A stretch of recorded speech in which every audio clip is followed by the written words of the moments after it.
नारायणीयम् अष्टाङ्गयोगं 4వ दशकं कल्यतां रागम्। कल्यतां मम गुरुष्वतावतीं कल्यते भवतु भासनं यया स्पष्टमष्टविधयोगचर्यया पुष्टया सुधवदुष्टुमाब्नियां ब्रह्मचर्यदृढदादिवीर्यमैः आप्लवादिनियमै च भाविताः कुर्महे दृढममीशुगासनं पङ्कजाद्यमभिवा भवत्पराः धारमन्दरनुचिन्त्य सन्ततं प्राणवायुमभियम्य निर्मलाः इन्द्रियाणि विषयात् अदात्मकृतय आश्मके भवतु पाशनोन्मुखाः अस्फुटे वपुषि ते प्रयत्नतो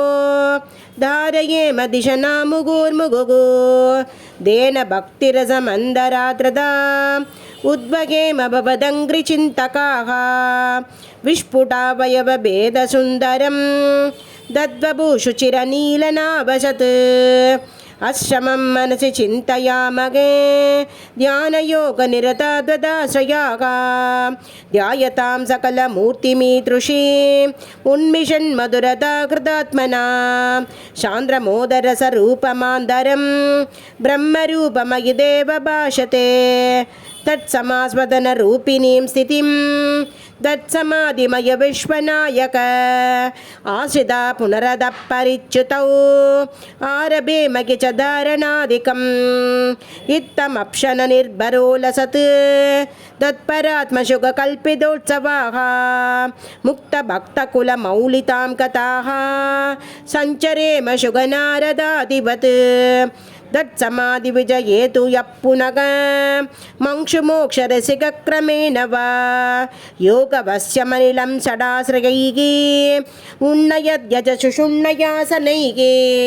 लिङ्गदेहमभिसन्ध्यजन्नतो लीयते द्वये परे निराग्रगः ऊर्ध्वलोककुतुकीतुमूर्तदः शार्दमेव करणै निरीयते अग्निवासरवलक्षपक्षकैः उत्तरायणजुषा च दैवतैः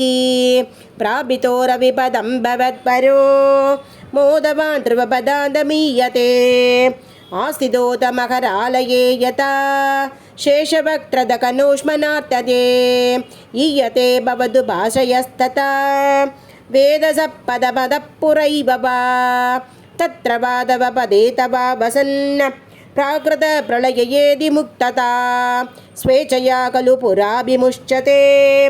संविविद्य जगदण्डमोजसा तस्य चक्षिदिवयो महोनिल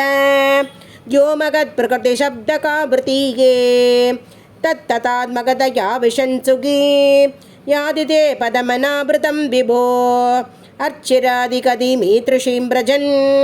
विश्चितं न भजते जगत्पते सच्चिदात्मक भवद्गुणोदयान् उच्चरन्तमनिलेशपाहि मां श्रीहरये नमः नारायण किल गुरु भगवन् नमस्ते सर्वत्र गोविन्दनाम सङ्कीर्तनं गोविन्दा गोविन्दा।